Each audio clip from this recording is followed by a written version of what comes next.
Bienvenue à notre deuxième assemblée générale du projet CARE. On tient à remercier particulièrement CESI qui nous accueille dans ses locaux cette année. L'année dernière, on était à Lille. On avait eu quelques réclamations météorologiques, donc on essaie de faire mieux cette année. Je pense qu'on est servi.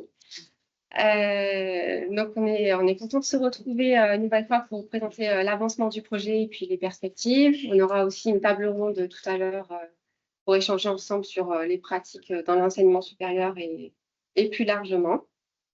Et bien, je vais laisser Monsieur Gauthier, Frédéric, merci, présenter faire un petit mot d'introduction. Merci beaucoup. Bonjour à tous, je suis Frédéric Gauthier, je suis directeur régional CESI. Je voulais remercier Fanny Franco, qui est la directrice du campus de Lyon, qui nous accueille aujourd'hui pour cette assemblée générale.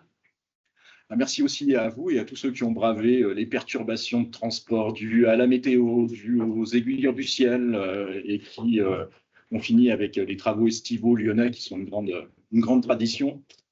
On est vraiment très content de vous accueillir sur ce campus. C'est un des 25 campus CESI. C'est un campus assez important pour nous. Il accueille à peu près 1400 étudiants.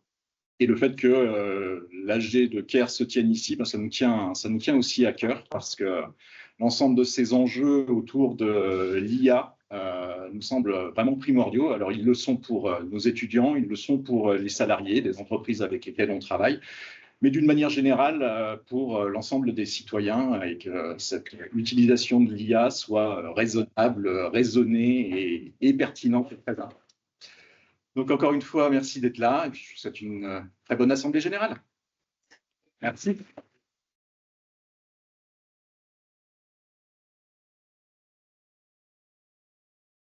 Également directeur du projet CARE.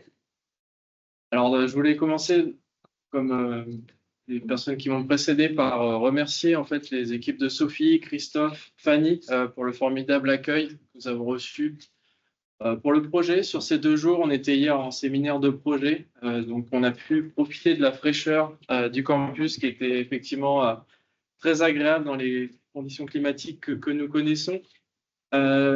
Cécile l'a rappelé, on avait tenu l'année dernière l'Assemblée générale à Lille, sous la pluie et le froid.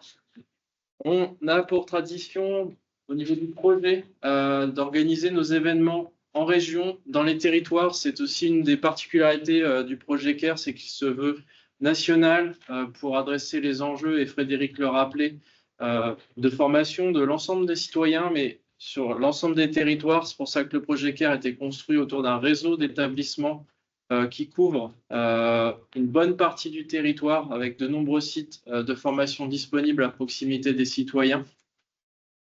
Dans un contexte d'évolution du numérique sans précédent qui vient en fait bouleverser complètement notre relation à l'information. On a eu un premier choc avec l'arrivée d'Internet qui a massifié l'accès à l'information. Et maintenant, l'IA qui vient justement modifier cet accès en nous proposant une information qui est cette fois-ci sous une certaine forme synthétisée et sur laquelle le citoyen qui utilise ces dispositifs doit être en capacité d'en comprendre les limites, d'en comprendre les avantages pour prendre des décisions éclairées et ne pas, on va dire, intégralement laisser le libre arbitre qu'il a à l'IA. Les premières études le montrent d'usage. Je parlais du libre arbitre. 40% des gens qui utilisent ces IA délèguent intégralement leur libre arbitre à l'IA, ce qui est quand même alarmant pour moi.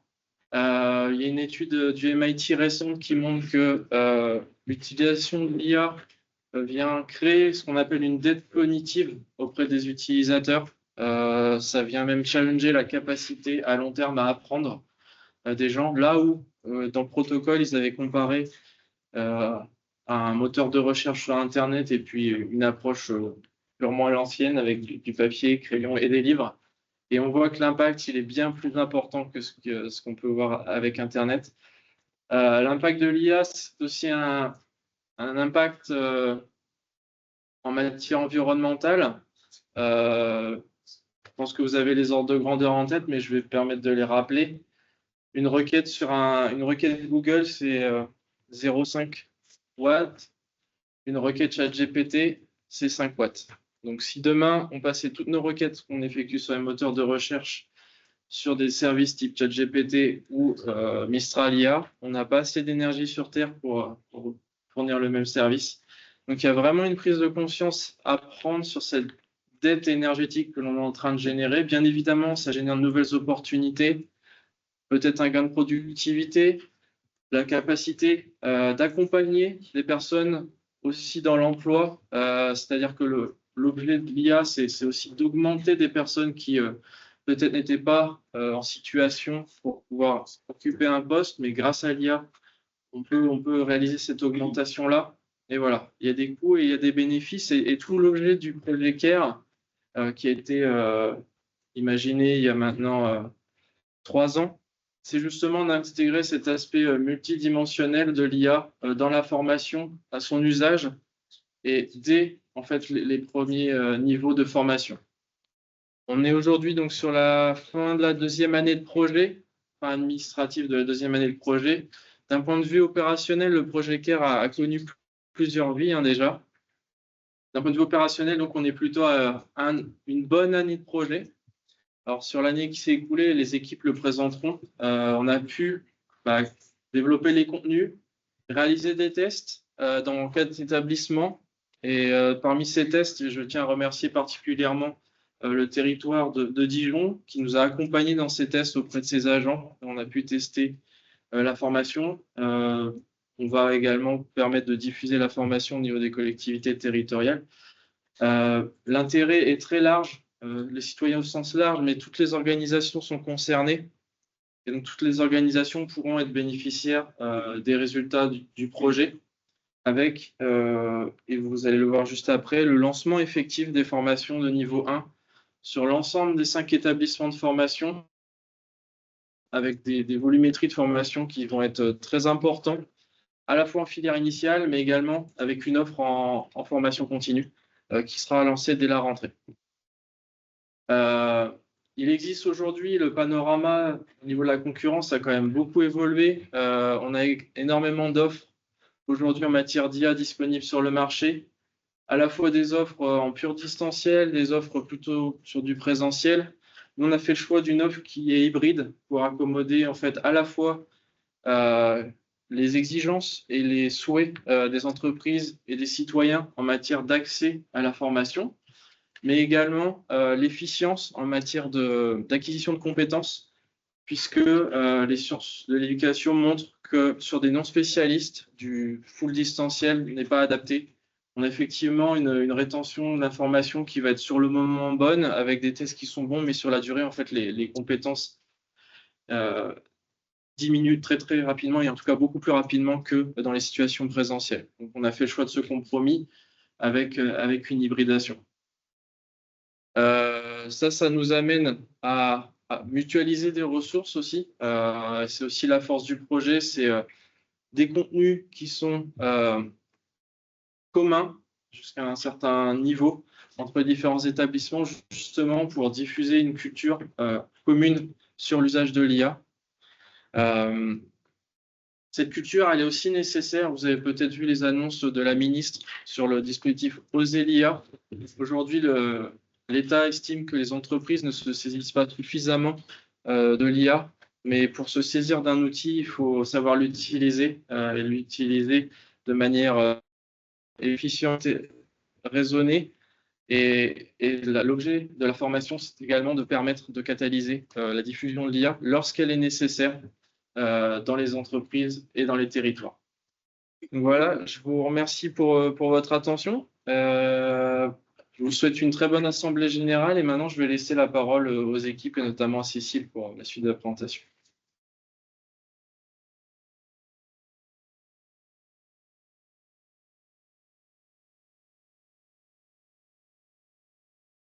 Donc là, on va faire une revue du projet pendant une demi-heure, 3/4 d'heure. Je vous propose de garder vos questions pour la fin. On aura un temps d'échange de questions-réponses avant le démarrage de la table ronde vers 11h15. et le buffet à 12h30. Pour ceux et celles qui ne connaissent pas encore très bien le projet, je vais faire un rappel du programme et de ses enjeux.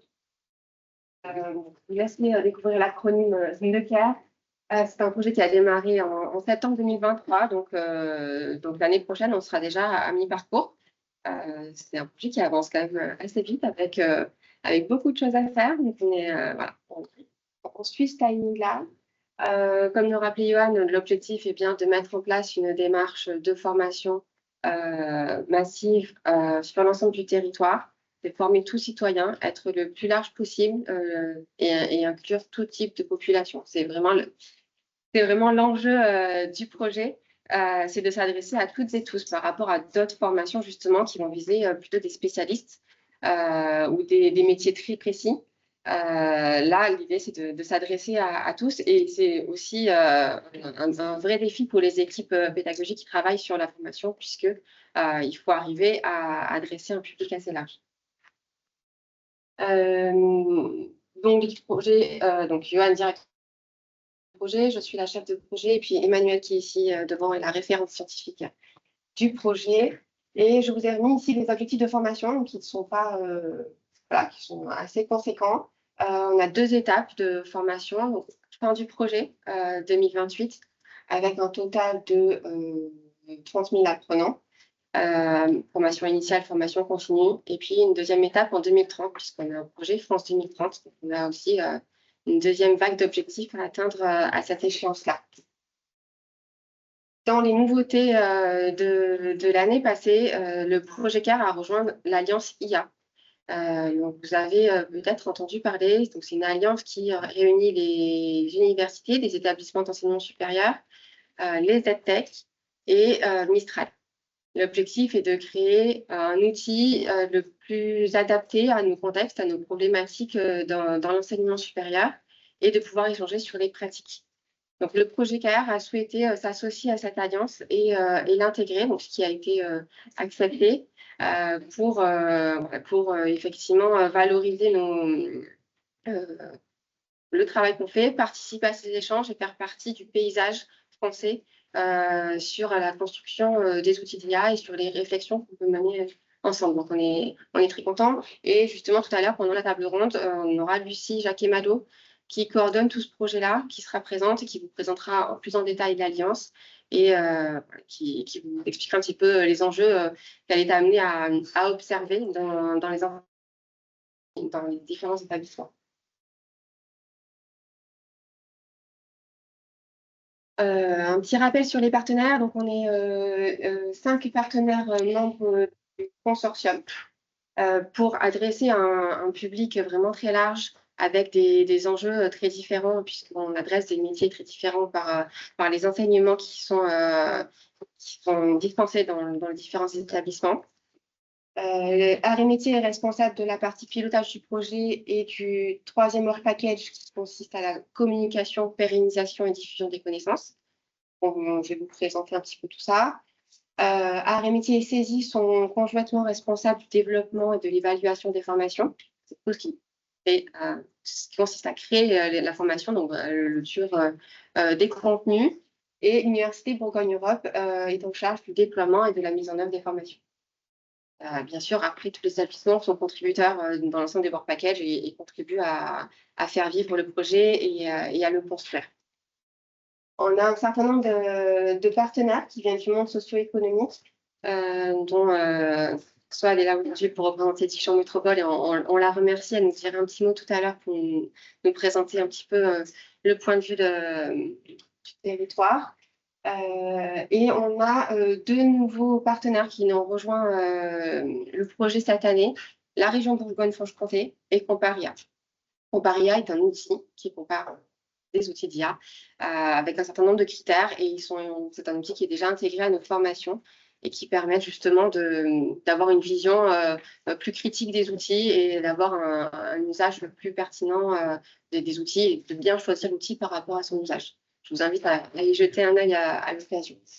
Donc, on est content que le projet s'agrandisse aussi pour accroître sa visibilité, accroître l'impact et aussi s'enrichir des retours que les partenaires nous font lors des comités scientifiques et techniques sur tous les retours qu'ils peuvent faire sur les pratiques qu'ils voient dans l'IA, que ce soit sur leur territoire ou dans leur contexte économique, et qui permettent aussi d'enrichir les formations et notre façon de travailler. Donc, on le disait, CAR est présent sur tout le territoire grâce à la force du maillage territorial de tous nos établissements respectifs. Je vous ai mis un petit peu ici les spécificités de nos formations telles qu'on les conçoit par rapport à d'autres formations justement qui peuvent être concurrentes sur le secteur et qui se développent de plus en plus. Alors bien sûr, le projet a été conçu il y a un certain temps maintenant et le contexte a bien évolué, mais on croit très fort à la valeur de ces spécificités-là de nos formations. Des formations qui sont courtes pour être modulaires, pour pouvoir s'adapter à des parcours de formation plus larges, à des contextes différents, puisqu'on l'a vu, on essaie de toucher un public très, très diversifié. Donc, c'est important pour nous de pouvoir faire en sorte que les formations puissent s'adapter aussi à des contextes tout en gardant un cadre et un label, si on peut dire, commun, un label CARE. Hybride, donc Johan en a parlé, je vais pas revenir là-dessus. Certifiante, ce sera détaillé aussi tout à l'heure, et c'est important pour nous qu'elle soit reconnue avec un certificat, avec voilà, on a tout un parcours en fonction des niveaux de formation, et ça permet de valoriser et de reconnaître aussi la qualité de la formation et des contenus qui sont dispensés. Et puis, important aussi, on veille à ce qu'elle soit dispensée par des formateurs qui ne soient pas nécessairement spécialistes de l'IA. Alors, bien sûr, on les accompagne, bien sûr, on va les former, on met en place tout un process qualité, donc les équipes en parleront aussi tout à l'heure. Mais l'important aussi, c'est pouvoir toucher un très large public avec les objectifs de formation que nous avons. C'est important aussi de pouvoir s'appuyer sur des formateurs qui n'aient pas fait X années d'études sur l'IA en particulier. Mais de pouvoir les accompagner et faire monter en compétence des formateurs qui ne sont pas forcément spécialistes. Ça, c'est un sujet sur lequel aussi on travaille de façon très précise. En termes de calendrier, bon, on va y revenir, mais donc le premier niveau de formation a été testé tout au long de l'année par les différents partenaires du projet. Tous les membres du consortium plus Dijon Métropole. Donc, ça a permis d'enrichir les contenus et puis de travailler sur l'amélioration. On a pour objectif de pouvoir déployer massivement à partir de septembre ce premier niveau auprès de tout public, à la fois dans nos établissements des partenaires, mais aussi à l'extérieur, avec une phase de commercialisation qui va démarrer à leur rentrée, sur lequel on travaille encore pour affiner pas mal de petits points, mais voilà, on essaie de se mettre en ordre de marche pour atteindre cet objectif, pour, encore une fois, atteindre nos objectifs de massification, arriver le plus tôt possible sur le marché, pouvoir tester, pouvoir enrichir aussi de point de vue extérieur notre formation et continuer à l'améliorer. En parallèle, le travail a bien démarré aussi sur le niveau 2. On vise des premiers tests à la rentrée automne qui vient. De même, pour pouvoir tester le plus vite possible aussi, pour pouvoir aussi enrichir et travailler et améliorer. C'est la façon dont la formation est conçue, en tout cas, c'est de toujours veiller à l'améliorer pour l'adapter à la fois au public et aux enjeux qui sont actuellement en vigueur sur l'IA. Et puis le jeu sérieux, qui est un point aussi important du projet, le travail a commencé, on y reviendra. Et puis le MOOC, excusez-moi, c'est donc le MOOC de Cécile Dejoux qui a été déployé dès octobre 2024. On y reviendra aussi avec une deuxième version qui arrive pour l'automne 2025. Donc, on a déjà fait pas mal de choses qui sont en place, donc on est vraiment content et c'est grâce au travail de toutes les équipes qui sont en partie ici, d'autres en visio, d'autres sur d'autres occupations, mais on sent qu'il y a un gros investissement qui a été mis pour pouvoir délivrer dans ces temps qui sont quand même assez courts pour monter du contenu de cette qualité-là avec un fort contenu académique, mais aussi des activités pédagogiques qui sont très ancrées dans le quotidien des apprenants. Rapidement, je vous montre un petit peu les indicateurs de formation. Donc, vous avez à gauche le 2024-2025, donc là, c'est le réel formé. Il manque juste les petits chiffres du CNAM qui a démarré des premières formations toute fin juin, donc je ne les avais pas intégrées. Donc, comme je disais, c'est pas en formation initiale, excusez-moi, c'était en formation continue. C'est sur le graphique. Donc, on a démarré les premiers tests et avec, on voit une montée en puissance progressive sur les années à venir. On est dans les clous pour atteindre nos objectifs à la fin du projet sur la formation initiale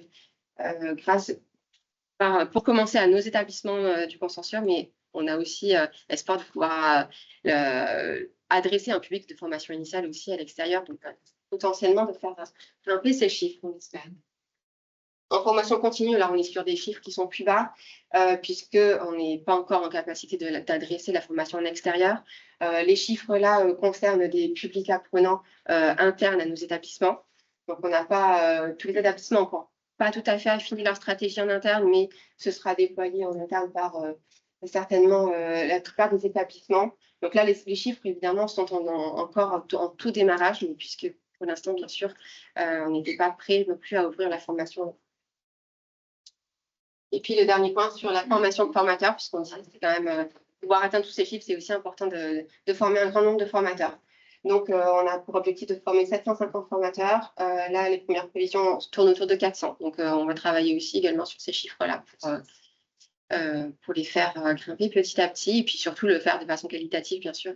Va former pour former et atteindre des chiffres, mais s'assurer que c'est fait en cohérence avec les besoins et, voilà, et ce dont ont besoin les publics. Voilà pour cette première partie de présentation. Je vais laisser Emmanuel prendre le relais sur le WP1, puisque Hugues a été pris par d'autres contraintes pour un passage de relais sur les 2 jours entre les 2 co-responsables du Work Package. Donc, bonjour à tous. Je vais faire un petit point sur l'avancée du WP1. Donc, rappeler quel est le but de ce WP et qu'est-ce qui a été fait cette année, où est-ce qu'on en est, vous donner un peu des perspectives, que je sais qu'un point critique, c'est quand. Donc, on va essayer de vous donner des idées de date. Alors, pour rappel, hein, le WP1, il y a plusieurs casquettes. Une grosse partie, surtout en ce début de projet, qui est la création des formations. Voilà, définir les compétences, définir l'environnement de la mise en œuvre, la création des activités pédagogiques. C'est vrai que sur ces 2 premières années, c'est un gros morceau de ce WP1, hein, puisque pour pouvoir rentrer dans la qualité, eh ben, il faut avoir quelque chose à améliorer. Donc c'est pour ça que vous allez voir, c'est ce qui a pris quand même une grosse partie de ces 2 premières années. Donc ensuite, une partie qualité-évaluation.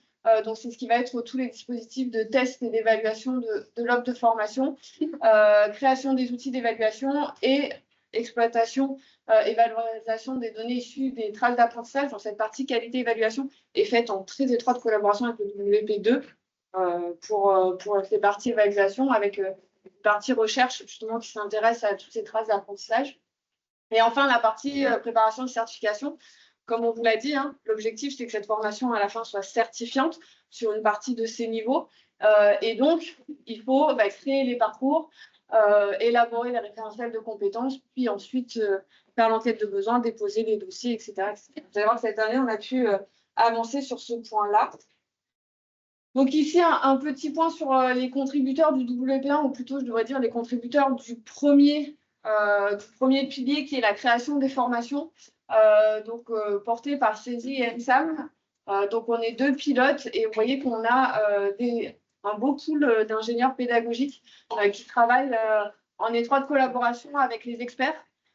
L'idée étant qu'on s'appuie sur ces experts pour travailler sur les contenus de la formation, sur qu'est-ce qui paraît important, qu'est-ce qu'il faut absolument que nos apprenants aient en tête. Et derrière, nous avons nos ingénieurs pédagogiques qui nous proposent des activités un peu sympa, un peu voilà, qui permettent de ludifier un petit peu cet apport de connaissances qui peut parfois être conséquent. On l'a vu sur la première version du niveau 1, hein. Il y avait des parties qui étaient peut-être un petit peu lourdes, et donc voilà, essayer de rendre ça un peu plus agréable, même si au final, ce n'est pas des formations qui sont trop longues. Donc, 3 niveaux de formation, professionnels sensibilisés, éclairés et responsables. Des formations qui sont toujours, des niveaux qui sont toujours en hybride, une partie distancielle, une partie en présentiel, comme le rappelait Johan. Hein. La partie présentielle, et on l'a vu sur les tests qu'on a fait cette année, est très importante pour justement accompagner les personnes, pour répondre à leurs questionnements, répondre à leurs inquiétudes, chose qui est quand même plus compliquée à faire en distanciel. Ça permet de personnaliser aussi la formation.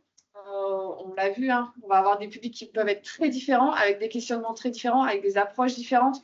Donc, en fait, le fait d'avoir cette partie présentielle permet de rassurer, d'accompagner et d'aller plus loin aussi.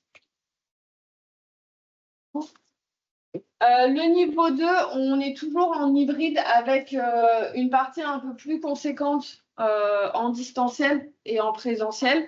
Ce niveau 2 va être certifiant, donc il va y avoir aussi la partie évaluation pour la certification. Donc forcément, ça grossit aussi le temps passé sur ce niveau-là. Et le niveau 3, qui est en cours de définition, on commence à travailler dessus, ce sera un niveau à option, c'est-à-dire qu'il va y avoir des spécialités en fonction des métiers. Et on va être sur plutôt du présentiel avec peu de distanciel. Enfin, il y aura des supports, de l'apport de connaissances, mais on sera plutôt sur du présentiel. Donc, si je reprends sensibiliser, éclairer, responsable, ça peut paraître un peu flou comme ça. Il faut bien avoir en tête le niveau 1, ça va être beaucoup de l'apport de connaissances, de questionnement sur qu'est-ce que l'IA, quelles sont les questions que je dois me poser quand je vais utiliser l'IA, donc toutes les questions des impacts qui soient environnementaux, sociétaux, qu'est-ce qui se cache derrière. Donc, commencer à aiguiser un peu cet esprit critique. Et le niveau 2, on est vraiment sur je veux déployer une IA ou un système d'IA. Quelles sont les démarches, quelles sont les étapes, quelles sont les questions que je vais me poser. Il y a tout un travail sur la donnée. Quelles sont les questions que je me pose sur les données que je vais aller mettre dans ce système d'IA. Donc voilà, on rentre dans l'opérationnel. Et c'est vrai que sur les retours qu'on a eu sur le niveau 1, des fois, on a eu ce retour de ce n'est pas assez appliqué, ça reste un petit peu encore théorique. Mais en fait, la réponse, c'est le niveau 2. Ce niveau 1, en effet, est peut-être un petit peu théorique, même si quand même appliqué à des questions de tous les jours. Mais le niveau 2, on rentre vraiment dans l'application professionnelle. Donc, cette année, trois grandes réalisations, on va dire. Le template me donnait 3 cases. C'était bien, ça m'a permis aussi de trier. Donc, on va revenir sur chacune de ces réalisations. Donc, une première sur la partie certification et compétences. Une partie sur le niveau 1, donc avec les déploiements et l'amélioration continue. Et une troisième partie sur le niveau 2, où là, on est en plein dans la conception et on commence la production de ce niveau pour le livrer à la rentrée. Et le démarrage du travail sur le jeu sérieux, qui est une partie qui va rentrer dans le niveau 2, voire 3. Je vais laisser la parole à Bastien, qui maîtrise beaucoup mieux que moi la partie certification, pour nous faire un petit point sur ce qui a été décidé entre niveau 1 et niveau 2. Donc, pour faire un focus sur la partie de certification, comme vous avez pu le voir, toutes nos formations vont permettre d'obtenir une certification à la fin. Donc, on retrouve les deux on va dire, parties, niveau 1, niveau 2 et 3. Pourquoi c'est différencié? Puisque les niveaux 2 et 3 vont avoir un dossier de dépôt à France Compétences, donc le répertoire spécifique, comme on peut le voir sur la partie certification, alors que pour le niveau 1, on ne va pas aller sur le niveau du répertoire spécifique pour 2 raisons. On va valider seulement des connaissances, comme ça a été dit, des compétences. Et on a un système d'évaluation par QCM qui n'est pas éligible aux exigences de France Compétences pour le répertoire spécifique. Donc, on ne pourra pas délivrer on ne pourra pas l'enregistrer à France Compétences. Vous voyez les systèmes d'évaluation à QCM. Et ensuite, pour le niveau 2 et 3, on sera sur un évaluateur. Alors, on ne sait pas encore exactement, ça sera du face à face, etc. Mais c'est en cours de définition. Ce qu'on a validé aussi, c'est le visuel. C'est-à-dire qu'on a voulu conserver le côté institutionnel de nos établissements avec un parchemin. Et puis, ça permet d'avoir aussi une continuité sur les 3 niveaux, parce qu'on va avoir le même formalisme. Il y aura une montée en compétences potentiellement pour ceux qui vont faire les trois niveaux. On s'est posé la question sur le niveau 1 avec le badge. L'effet de mode aussi. Mais pour conserver cette continuité, puisque du côté institutionnel, on a conservé le parchemin qui a été Enfin, le formalisme a été validé hier, et on avance aussi là-dessus, sur la forme.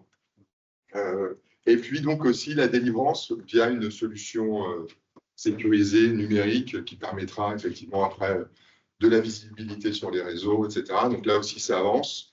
On espère, on sera en capacité donc, de délivrer les certifications à l'automne avec le processus de commercialisation et de formation. Donc, tout ça, ça sera bon.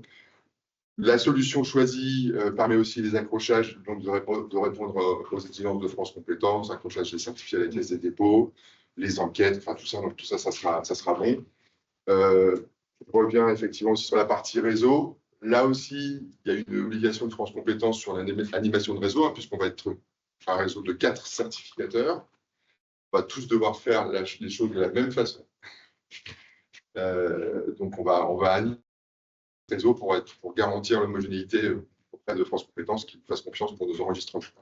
Et l'idée dans tout ça, c'est de se servir du niveau 1, qui n'aura pas les mêmes exigences, mais pour s'entraîner quand même à avoir des bonnes pratiques pour les futurs niveaux 2 et 3 dans la production. Ce que j'ai mis à la fin, donc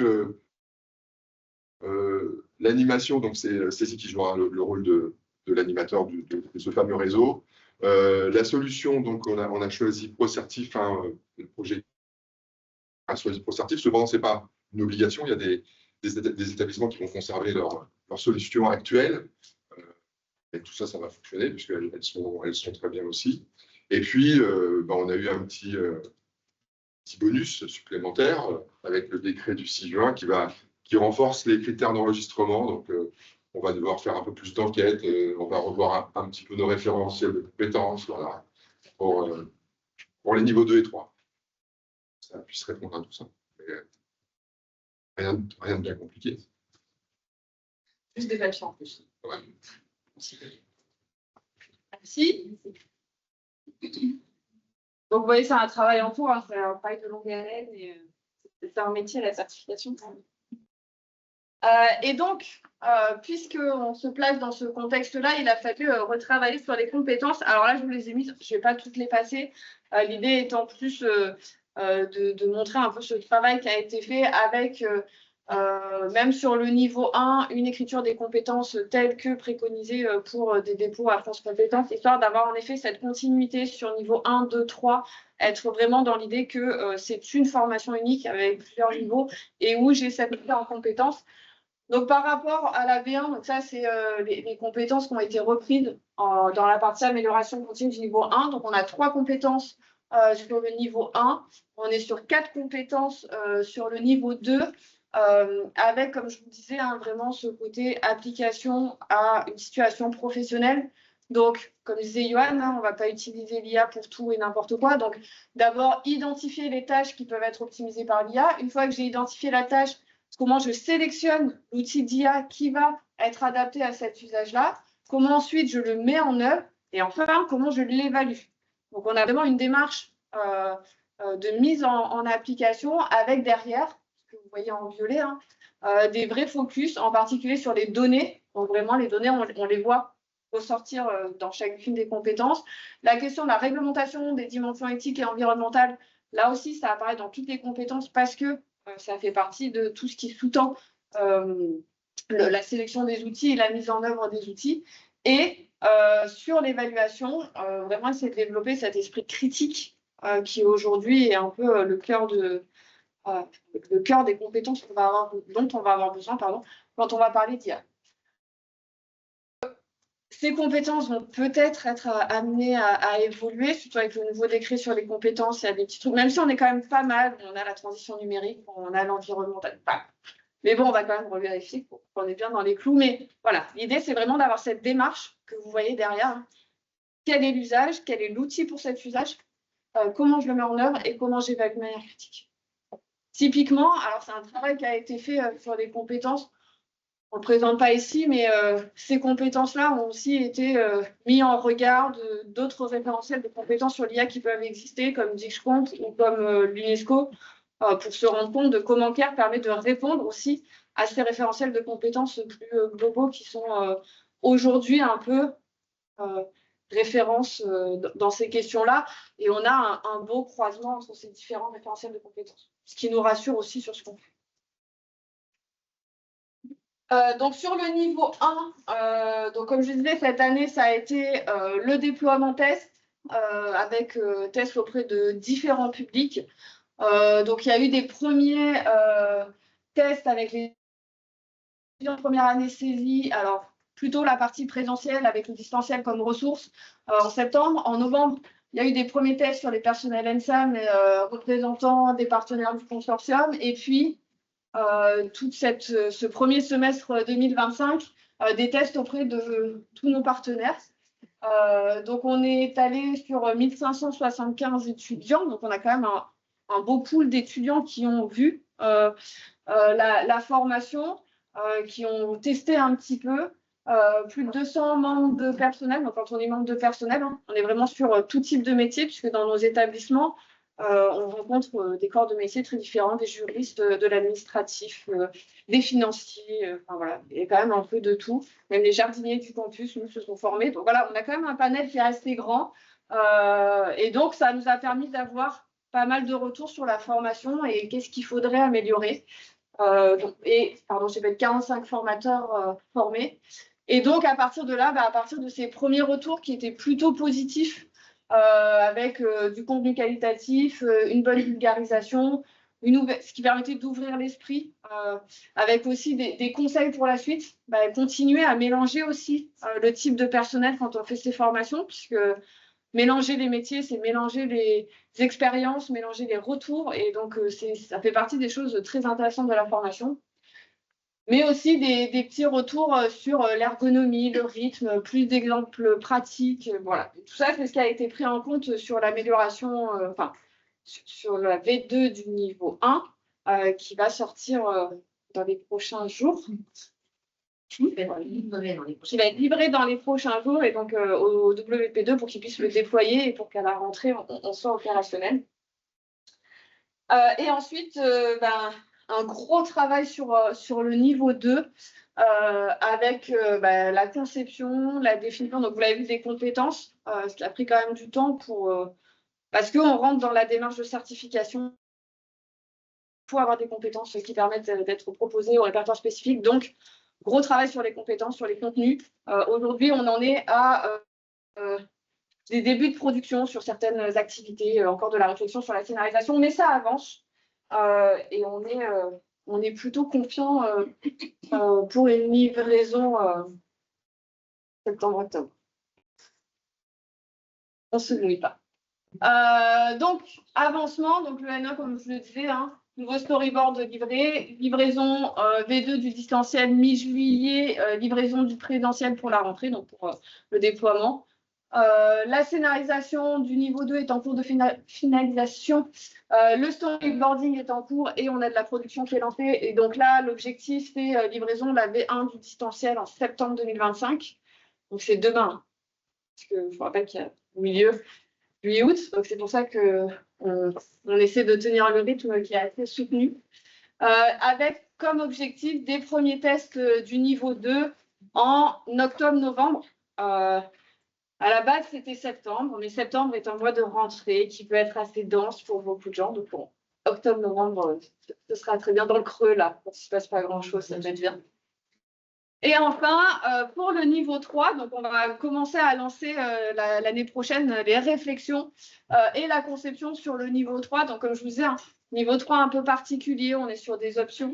On est sur peut-être moins de contenu, plus de présentiel, plus d'activités. Donc voilà, donc là, on va commencer à lancer la réflexion sur quelles options, même si les idées sont quand même déjà un peu claires, comment on le met en place, sur la question des compétences, comment on va les définir pour pouvoir le déposer au répertoire spécifique. Donc voilà, ça va être le chantier aussi de la rentrée sur ces questions. Et donc en parallèle, comme je le disais, sur le niveau 2, il y a le jeu sérieux qui a bien avancé. Donc je suis là sur la stream de la place pour nous parler du jeu sérieux.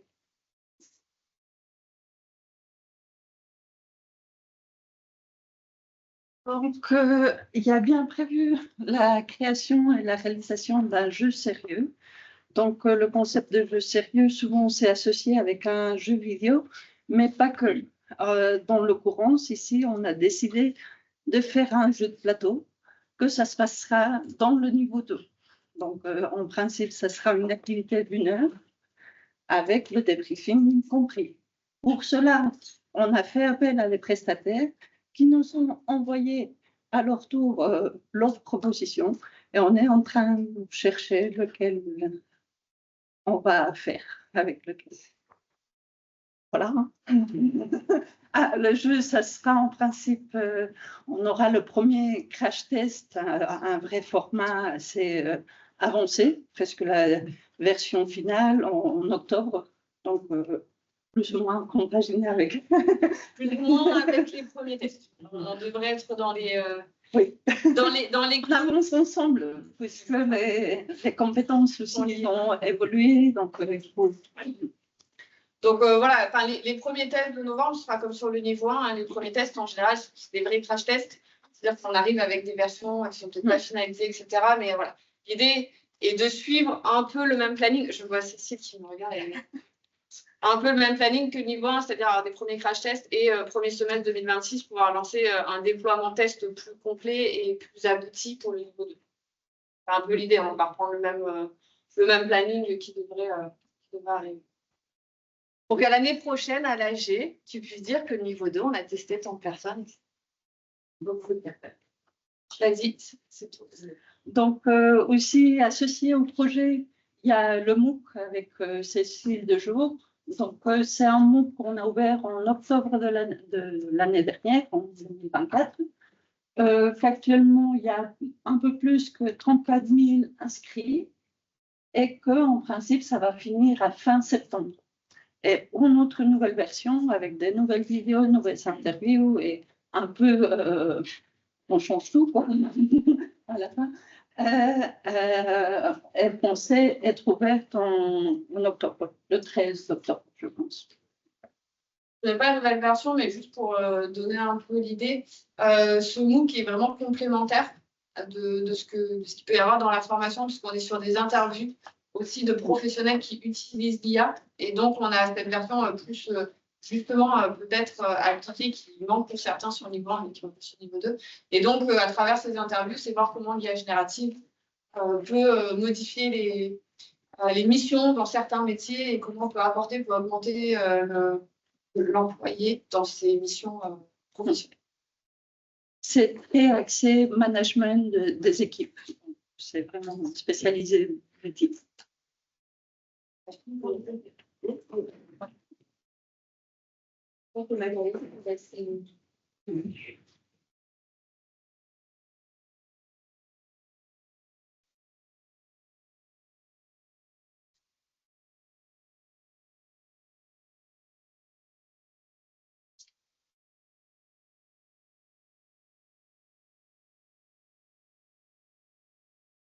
Bien, bonjour à tous. Enchanté d'être présent aujourd'hui pour vous présenter le Work Package 2. Je vais commencer par me présenter un petit peu et puis Magali se présentera un petit peu pour les gens qui n'étaient pas là l'année dernière, puisque l'idée de cette réunion, de cette assemblée, c'est de montrer un petit peu le différentiel entre l'année dernière et cette année.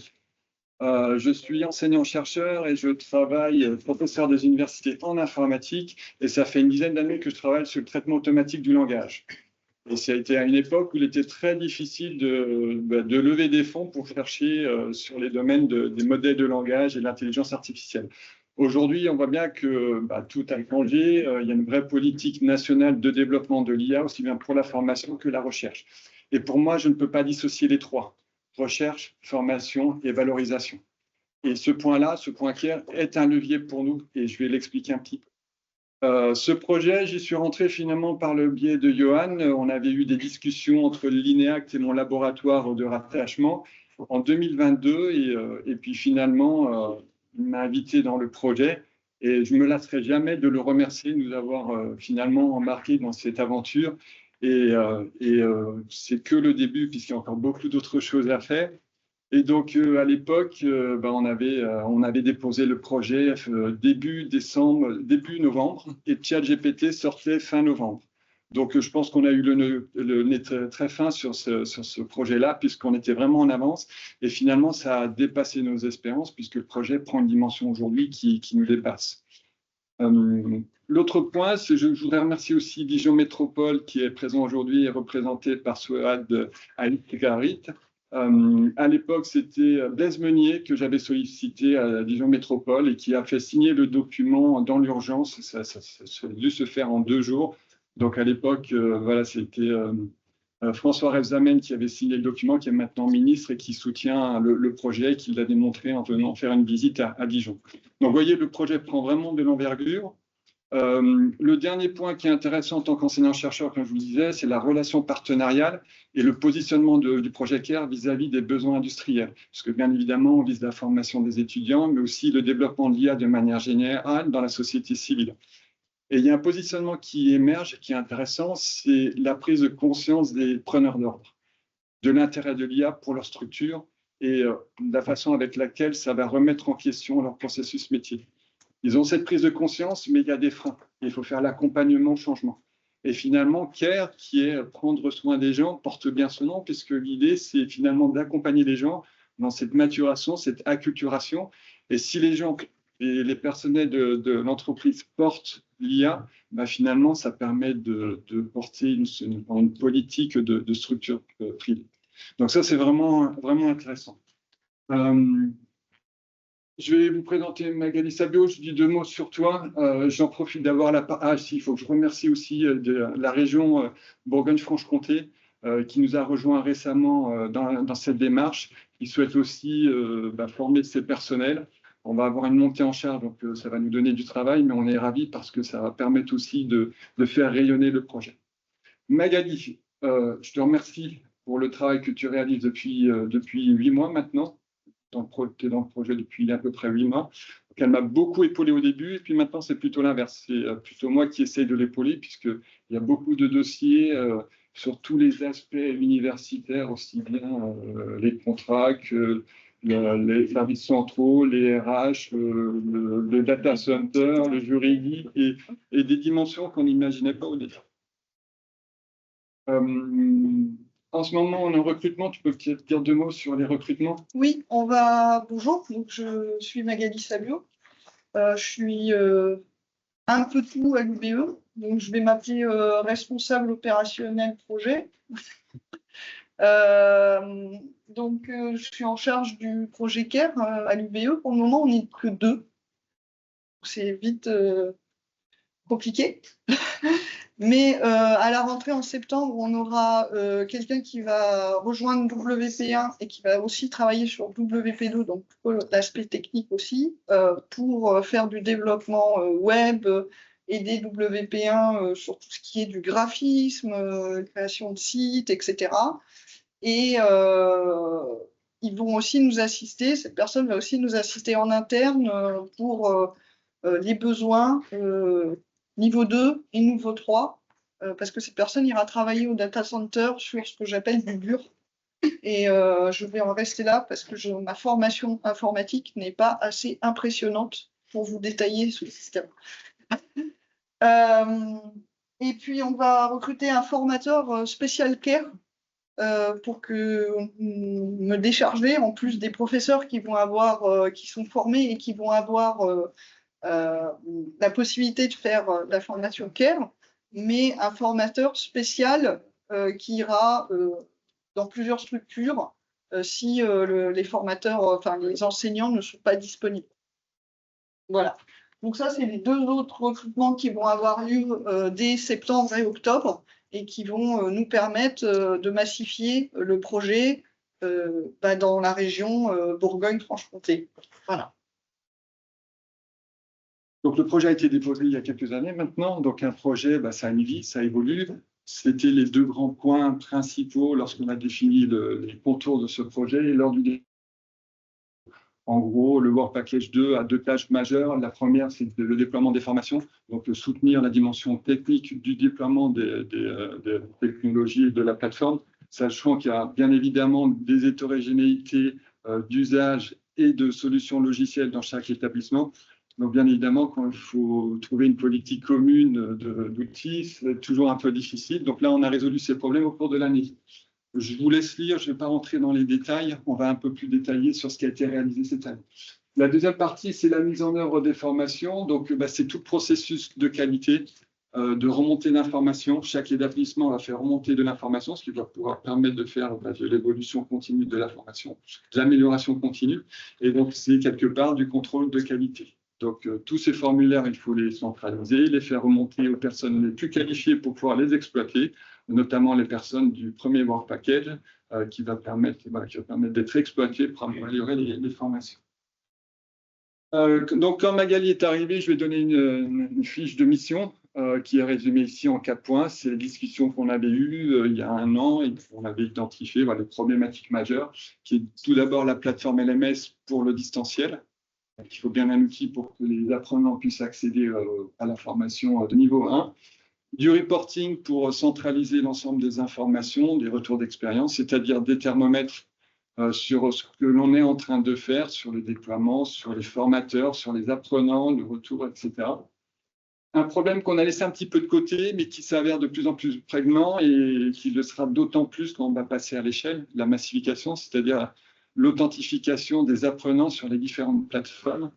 Ça peut être problématique. On a eu ces retours d'expérience. Donc, c'est des questions qui vont revenir sur le devant de la scène. Et puis, les collaborations interétablissements sur des points précis, notamment sur un formulaire de recherche pour capitaliser de l'information et avoir un retour qualité sur ce qu'on est en train de faire. Tu tombes bien, j'avais changé de slide. Ouais, donc j'ai comme des connectés qui vont. Je passe là-dessus ou pas? Juste un mot. Je vais laisser la parole à Magali, on va interagir, elle va vous dire quelques éléments. Et puis, si on prend trop de temps, je n'hésite pas à nous arrêter. 3 points majeurs sur la coordination entre les différents établissements, une coordination technique, une coordination qualité et une coordination mise à jour. Donc, le premier slide qui est le...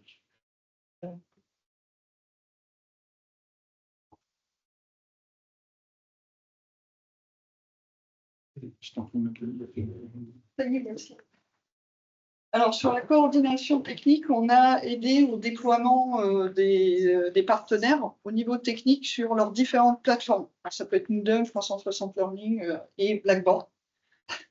Et où notre équipe d'ingénieurs techniques de l'université de l'UBE ont aidé à mettre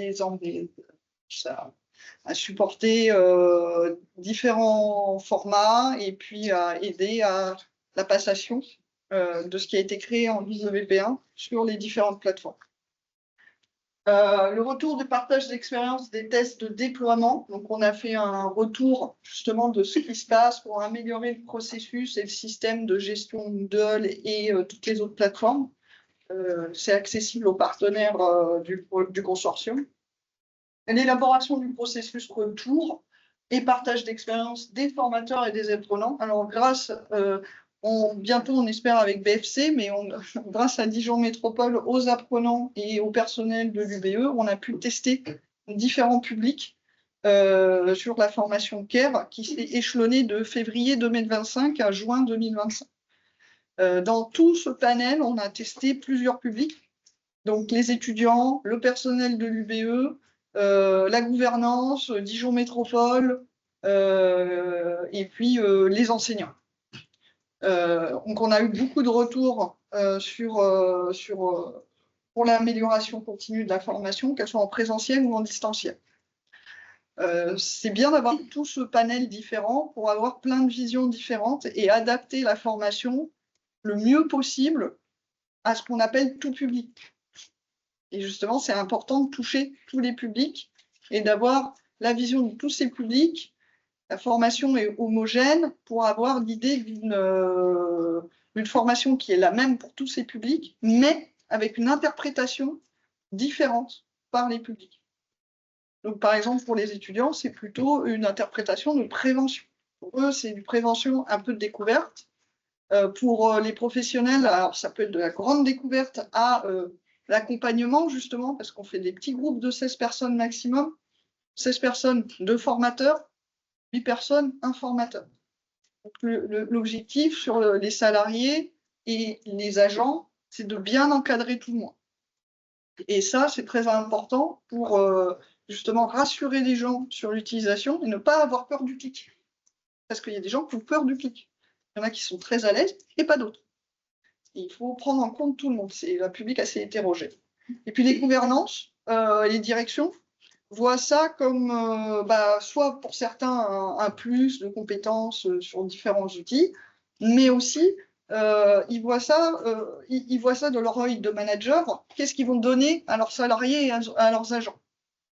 Voilà. Donc il y a plusieurs interprétations, même formation, plusieurs interprétations, et à chaque fois ça se passe bien. Et ça, c'est important. Tous les retours qui nous ont permis en distanciel et en présentiel aussi de nous améliorer. Et juste un petit mot sur les retours, on a eu 90% de très satisfaits. Très satisfaits sur tout ce qui était mis en place avec le plan de formation du personnel, parce qu'on a fait donc pour le recrutement des personnels UBE au niveau formateur, et on a intégré le processus de CARE dans le plan de formation. Donc, il a fallu qu'on fasse un petit test rodage. On a fait ce test rodage avec les directeurs d'université, les chefs de service de l'IUT et les chefs de département de l'IUT et la gouvernance. On a fait un rodage sur la gouvernance. Eh bien, le questionnaire de satisfaction qui est interne aux établissements, on a eu 90 ou 95%. À peu près 90% de très satisfaits et 10% de satisfaits. Et ce qui est intéressant, vous avez peut-être eu l'expérience, c'est gagner quand les gens commencent à s'échanger des recettes de cuisine pour l'utilisation de l'IA. C'est-à-dire qu'avant, les gens testaient dans leur coin, et à partir de la formation, les gens continuent à échanger. Une fois qu'ils commencent à échanger, chacun teste et s'échange la façon avec laquelle ils l'utilisent.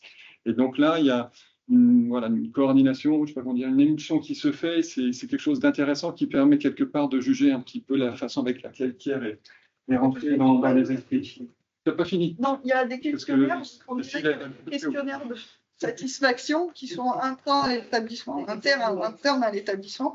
Il y a aussi des questionnaires recherche, parce qu'il y a le groupe recherche que je mets en avant aussi, avec des chercheurs, justement, qui vont travailler sur la pédagogie, sur la réception de la pédagogie, que ce soit sur les apprenants et les formateurs. Et ils ont établi, moi je n'ai pas fait grand-chose, ils ont établi un questionnaire qui permet d'avoir une quantité de réponses pour pouvoir les étudier, pour alimenter les articles qui seront, j'espère, communs aux établissements CARE, pour pouvoir faire des publications, travailler, financer des thèses sur tout ça. Et aussi un questionnaire ANR pour répondre aux besoins de l'ANR, qui est un questionnaire très factuel et très quantitatif. Il y a 6 ou 7 questions. Vous avez quel diplôme? Vous avez quel âge? Ce sont des catégories. Voilà. Merci beaucoup. On a fini pour 2 semaines. Non, je crois pas. Si. Non, voilà. Coordination qualité. Alors, la qualité technique, ça, je vais laisser Christophe parler de qualité technique. Le numéro, il va bien retirer. Le numéro est bien possible, non. Non, si, en fait, c'est la dimension technique. En fait, on travaille avec le data center et dans le projet, il était prévu des fonds pour des machines de calcul. Je voulais en parler sur la table ronde, mais elle me prend du cours.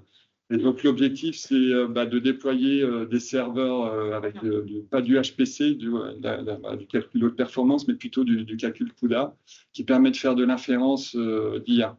Et donc, d'avoir nos propres outils en interne pour éviter que déjà les informations des utilisateurs aillent sur des plateformes à l'étranger. Et puis, être en capacité aussi de fournir ce qu'on appelle des personas, c'est-à-dire des IA avec un profil particulier pour répondre à des problématiques pédagogiques. Et donc, l'objectif, voilà, c'est de faire ça. On a testé, nous, de notre côté, à installer sur une machine locale, mais les modèles sont très petits et on est assez satisfait, mais on pourrait faire beaucoup mieux. On peut faire mieux. Le fait de déployer un grand modèle de langage et de le partager à l'ensemble des établissements, ça permettrait de voir aussi les échanges qu'il y a sur la plateforme et puis en même temps d'avoir un modèle qui a une capacité de raisonnement plus abouti. Voilà. Et ça se met en place, hein, c'est-à-dire que c'est un token, on installe les outils en local, et puis ce token permet d'accéder au serveur en distanciel. Sachant qu'au data center, bien évidemment, il y a toute la chaîne de savoir pour la sécurité, pour la connexion, etc. Chose qui est plus difficile que sans data center et leurs compétences, ce serait difficile à mettre en œuvre. Merci Christophe d'avoir Avec plaisir. rebondi sur ça. J'ai pas fini. Pardon. Je laissais la parole à Christophe parce que le data center, j'ai rencontré les gens du data center, je vois où il est, mais je ne suis pas encore rentrée dedans. Et vu que ce sont des aspects très techniques qui me dépassent encore, je préférais que Christophe en parle. Donc, sur la coordination de la qualité de la formation des formateurs, côté IBE, on a mis tout en place un processus de formation de formateurs, justement avec les services internes. Ça a été un petit peu long, mais c'était très pratique. Et maintenant qu'il commence à être mis en place, on peut vérifier la qualité et la qualité des formateurs. Donc, il y a plusieurs sélections. Il y a une sélection administrative en premier pour justement sélectionner les formateurs, puis un aval des chefs de service de ces formateurs, puis une formation de formateurs. Et à l'issue de cette formation de formateur, c'est un aval pédagogique. Donc, si la personne, on va dire, ne répond pas aux exigences pédagogiques de la formation, ils ne sont pas formateurs. Et à la fin de cette formation, il y a un petit certificat UBE pour le moment, mais qui pourra se généraliser après sur tous les partenaires, un certificat d'habilitation de formation de formateur pour garantir une qualité de formation aussi bien en interne qu'en externe. Dis-nous pourquoi c'est aussi important. Alors, pourquoi c'est aussi... Il prend le temps. Chacun son tour. Chacun son tour. Alors, pourquoi c'est important? La première chose, c'est que pour avoir une qualité de formation sur 4 heures, il faut que le formateur soit, on va dire, bon, parce que c'est 4 heures. 4 heures, c'est one shot. Et on ne peut pas se permettre d'avoir quelqu'un qui commence de manière très timide et qui finit d'une manière enjouée sur la formation. Et l'objectif, c'est de prendre à partie et d'attirer les gens le plus vite possible sur ces 4 heures. Donc, il y a cette qualité de rhétorique, d'orateur qui est obligatoire. Ensuite, et d'animation aussi. Ensuite, il faut maîtriser les outils du présentiel, il faut connaître la formation en ligne et surtout, il faut pouvoir répondre aux questions passionnées des apprenants. Alors, quand je dis passionné, c'est positif et négatif. C'est-à-dire les questions passionnées des apprenants, l'IA, ça passionne les gens dans tous les sens du terme. Chacun a un avis plus ou moins tranché et il faut pouvoir répondre aux questions de ces personnes. Et ça, c'est très important d'être formé pour pouvoir gérer plus ou moins les situations compliquées avec des personnes qui peuvent être plus ou moins retorses. Et pouvoir rassurer ces gens-là, démystifier, ça veut dire qu'on va se retrouver devant des gens qui sont mystiques. Et là, il faut être factuel, répondre aux questions et surtout ne pas être déstabilisé avec des questions qui peuvent être, qui peuvent être parfois, sur certains types de personnes, déstabilisantes. On a 30 secondes pour finir sur ce slide. Mise à jour des formations continues distancielles avec scénario de chaîne. Donc, on met un scénario sur le data center pour tout le monde. Il est très ouvert et il y a plein de modules pour faire des formations en ligne très jolies et très interactives. Voilà, merci. Je vous remercie pour votre attention. Puis, si vous voulez échanger à la fin, on répondra aux questions. Merci beaucoup.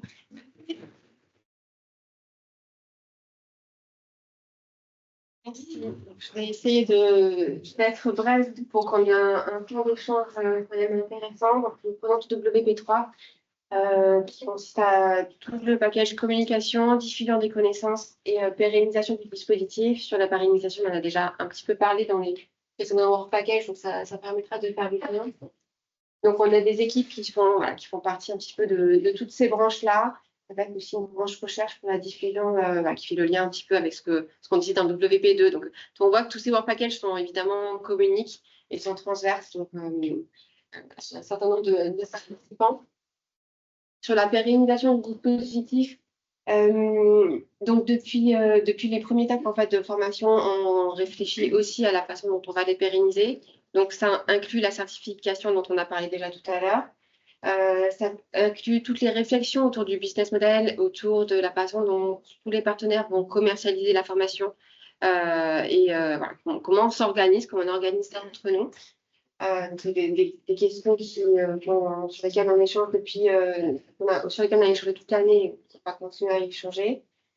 L'amélioration des contenus et la formation des formateurs participent aussi à la pérennisation, puisque c'est toute cette qualité, la mise en place de ce suivi qualité qui vont faire en sorte que le dispositif va perdurer dans la durée et s'adresser au plus large public. Donc là, vraiment, on s'appuie aussi sur les work packages, cette partie-là. Et puis, voilà, tous les travaux préparatoires du niveau 2 sur la certification viennent appuyer la pérennisation, puisque c'est avec un dispositif complet et qui va permettre ensuite de le faire perdurer même après le projet. Sur la communication, je ne vais pas forcément vous parler d'objectifs de communication, je pense que ça parle à peu près à tout le monde. C'est à la fois rendre visible le projet, favoriser l'engagement des parties prenantes et promouvoir les formations.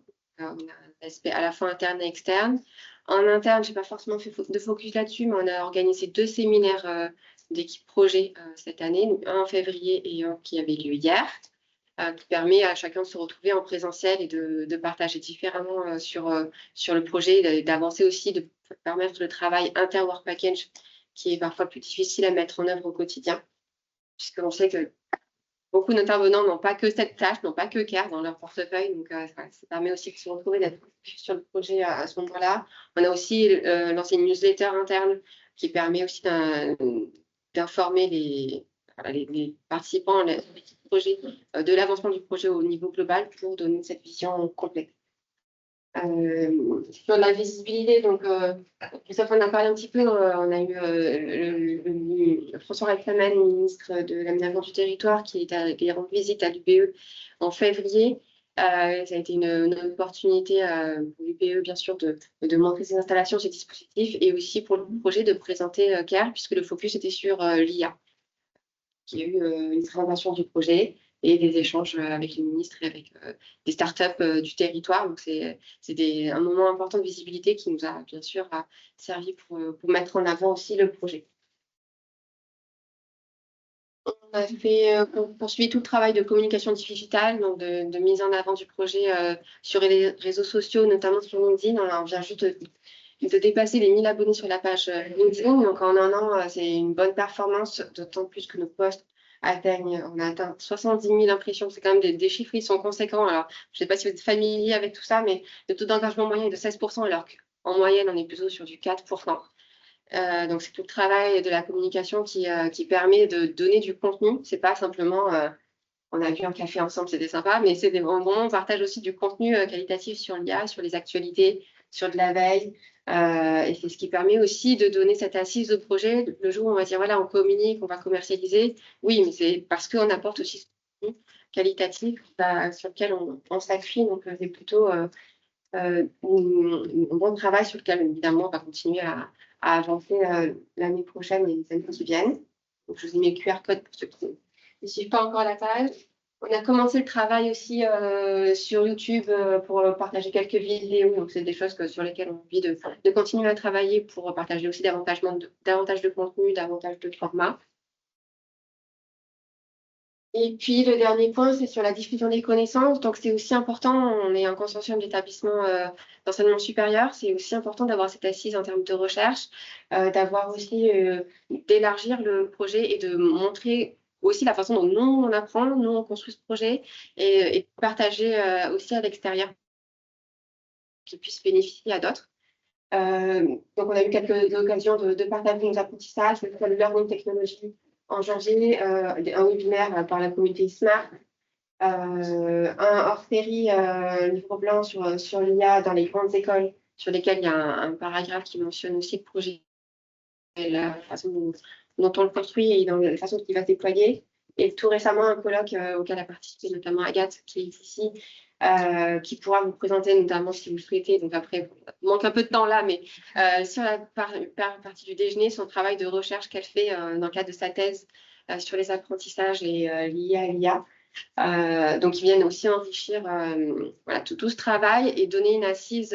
Voilà, on est quand même dans un établissement d'enseignement supérieur et de recherche. Et la partie recherche est aussi importante pour nous dans le cadre du projet.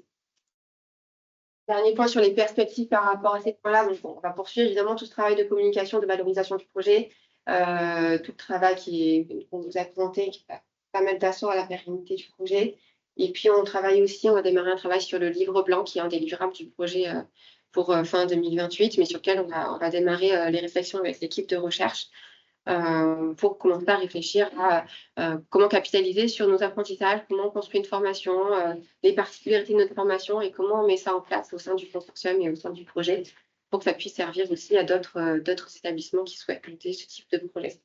C'est un travail qu'on va démarrer progressivement et sur lequel on pourra bien sûr vous présenter l'avancement l'année prochaine. Ça a été rapide sur cette partie-là. Je laisse un peu un temps de questions-réponses pour qu'on puisse échanger sur les différents work packages avant le démarrage de la table ronde et puis du cycle qu'on attend qui est. Voilà. Excuse-moi, je ne t'avais pas vu arriver. Qui est arrivé et qui va pouvoir aussi nous présenter l'Alliance IA. Donc, on a peut-être 10 minutes questions-réponses en fonction de vos interrogations. Est-ce qu'on a eu des questions en ligne ou pas Là, on commence.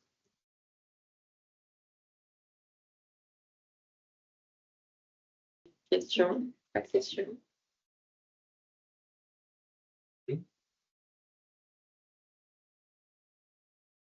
Oui, merci. Merci d'avoir ce retour. Et je vais te poser une question. Vous avez décrit les différentes compétences qui venaient soutenir les différentes formations. Vous avez décrit les compétences pour le niveau 1, le niveau 2 et pour le 3. Qui sont en présentiel, c'est quelque chose pour les constructions et la réflexion. Oui. Alors, je ne sais pas si ceux qui sont en vision entendent bien la question, mais la question portait sur les compétences et le fait qu'on n'ait pas présenté de compétences sur le niveau 3. C'est parce qu'effectivement, le travail n'a pas encore commencé. Donc, c'est déjà qu'on va aller sur un niveau plus expert, notamment un expert certainement métier, plus profil ingénieur technique. Donc là, ce sera un module présentiel. Et l'idée du présentiel, c'est justement de pouvoir pousser les réflexions et les compétences au maximum et pouvoir échanger. Et après, c'est en réflexion sur quel type de profil et quel type de spécialité on va mettre le focus. Donc pour l'instant, effectivement, travailler sur les compétences n'est pas commencé. Il va falloir réfléchir sur. Peut-être plus par là, parce que le micro, je ne suis pas sûre qu'ils s'entendent bien. Oui. Oui, je me doute. Si tu peux te mettre là pour répondre, s'il te plaît.